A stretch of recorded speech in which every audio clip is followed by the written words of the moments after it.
today's workshop, there are three things that you will come up with. One will be findings of the assessment. Secondly, you reform priorities that have to be brought. And thirdly, we'll have a strategy. It will be a shared strategy for addressing key weaknesses in our procurement system. So it's just the three items.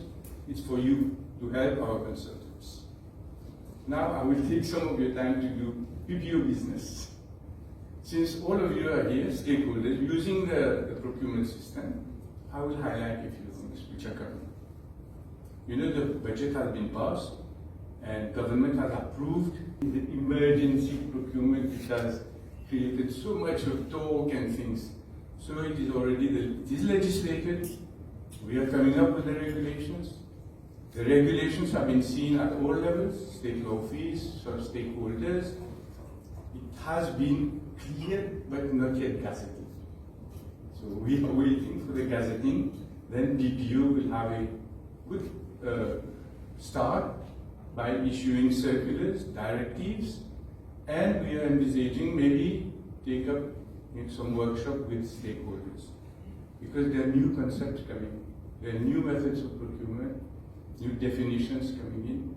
So we will ask your collaboration to make the emergency procurement a success. It has been there in the legislation, it's not something new. But then we are addressing issues that were left a bit hazy, I must say.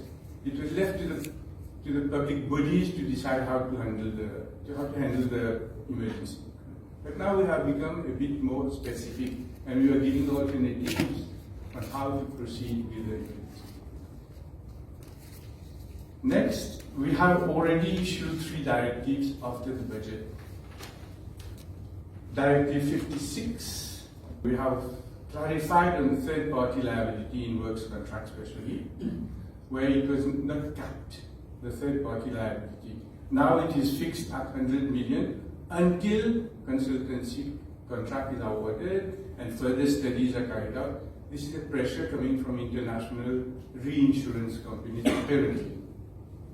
Some studies will be carried out. I understand consultant is being appointed, MNIC. You know, the bill of quantity has been something which has not been accepted, but now it has been legislated.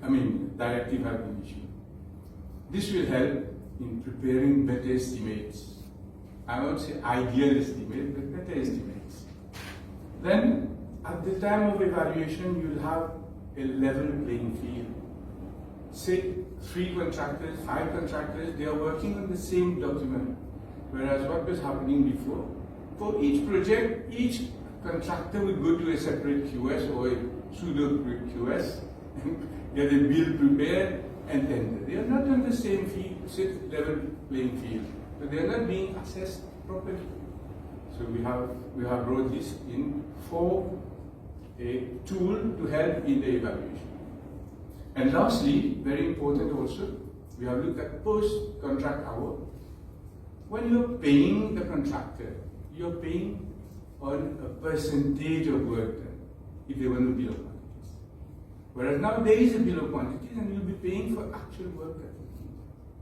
So it brings a bit more fairness to the contractor and to the public body also. I'll come to the third directive, and it deals with marginal preference. Marginal preference to local SMEs and local contractors in Mauritius and countries. So there are some, especially after the COVID situation, the government is boosting the local players. So this is one, we have discussed with the consultants on this, so they are not very clear, but we'll explain to you. This is a government policy. We have to look at our own people first. So I think I have covered what has been done and what is coming in the regulation. The government of Mauritius, through the Procurement Policy Office and the African Development Bank, agreed to undertake the assessment of the procurement system in Mauritius. This is a collaborative effort involving the government of Mauritius, of course, the African Development Bank, World Bank, and as well as other stakeholders here present. The assessment team is composed of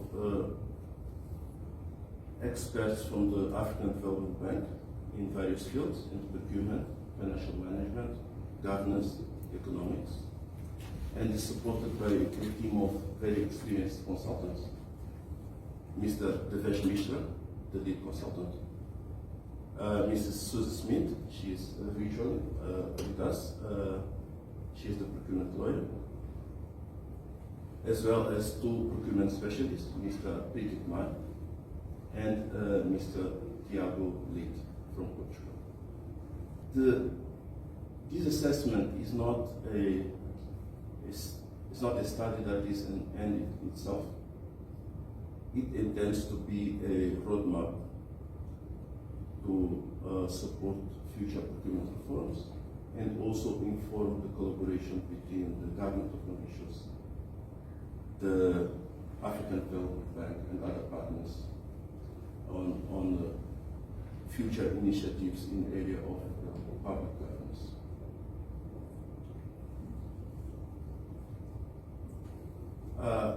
In fact, during this mission, we have already engaged with stakeholders, discussing areas of future collaboration. So I would like to thank the stakeholders in this room and also connected virtually for their contributions during the process, and especially the PPO for steadfast support and hard work, without which we could not be concluding this assessment.